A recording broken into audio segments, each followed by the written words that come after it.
50 টাকা করে ধরে তাহলে কত কোটি টাকা হয় আপনি হিসাব করে নেন। সব মিলিয়ে আমি হিসাব করে দেখেছি প্রায় 222 কোটি টাকার মতো এক্স্যাক্ট ফিগার আমি পেয়ে গেছি। এবং যে বিশ্ববিদ্যালয়গুলো বাদ আছে সেটাকে যদি একীভূত করি তাহলে প্রায় 300 কোটি টাকার মতো হয়ে যায়। এই টাকাগুলো কোথায় গেছে এই তথ্য ভাই আমি জানি না, আমি পাইনি, পেলে আপনাকে জানাতে পারতাম। তবে টাকা 300 কোটি টাকা এর মধ্যে যে কালেকশন হয়েছে এই টাকাগুলো আপনাদের বেশিরভাগ ওদের সাধারণ জনগণের শিক্ষার্থীরা দিয়েছে শুধু ভর্তি। তাহলে এদের যাতায়াতে খরচ হয় নাই বাবা? ঢাকা থেকে না, বরিশাল থেকে, ভোলা থেকে। গতকালকে একটা স্টুডেন্ট বলল, স্যার আমি ভোলা থেকে ঢাকায় পরীক্ষা দিতে আসতে পারছি, চিটাগাঙে আমি যেতে পারি নাই, রাজশাহীতে যাওয়া সম্ভব নয়, রাজশাহীতে যাওয়া সম্ভব নয়। অথচ যদি ইউনিক ভর্তি হইতো তাহলে আমি একটা পরীক্ষা দিয়ে সবগুলো ভর্তি করে কোনো না কোনো জায়গায় চান্স পেতাম। আমার জাতীয় বিশ্ববিদ্যালয়ে গিয়ে হয়তো একটা কলেজে পড়তে হতো না, আমি অনেক ভালো টিচারের সান্নিধ্য পেতাম, আরও জ্ঞান অর্জন বেশি করতে পারতাম। এ অধিকার ক্ষুণ্ণ করা, ভোলার ওই ছাত্রের এ অধিকার ক্ষুণ্ণ করার অধিকার তো আপনার নেই বাবা। আসসালামু আলাইকুম।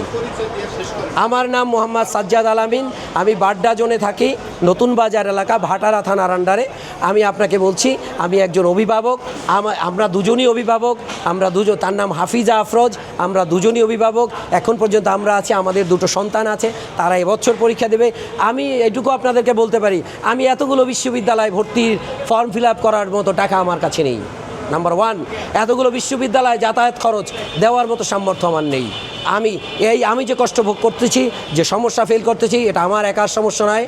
বাংলার জমিনে এবছর যে 5 লক্ষেরও বেশি ছাত্রছাত্রী পাশ করেছে, তাদের গত বছর 10 লক্ষের বেশি আছে। এটা সবার অধিকার নিয়ে, সবার দাবি নিয়ে আপনাদের সামনে দাঁড়িয়েছি, জাতির সামনে দাঁড়িয়েছি। জাতি সিদ্ধান্ত নেবে, আপনারা সিদ্ধান্ত নেবেন যে আমি ভুল করেছি। যদি অন্যায্য হয় আপনারা বলে দেন, আমি পিঠ পেতে দিচ্ছি, আইন হাতে তুলে নিয়ে বিচার করেন, কোনো সমস্যা নেই। কিন্তু যদি আমার দাবি ন্যায্য হয় তাহলে পাশে দাঁড়ান।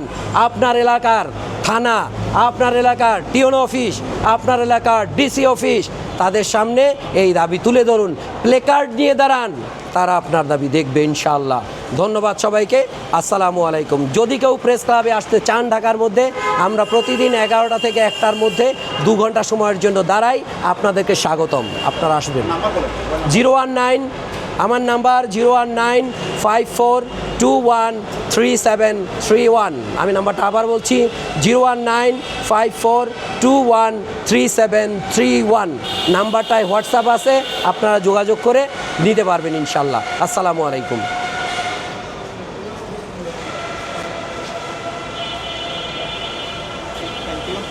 নামাজ কিছু প্রশ্ন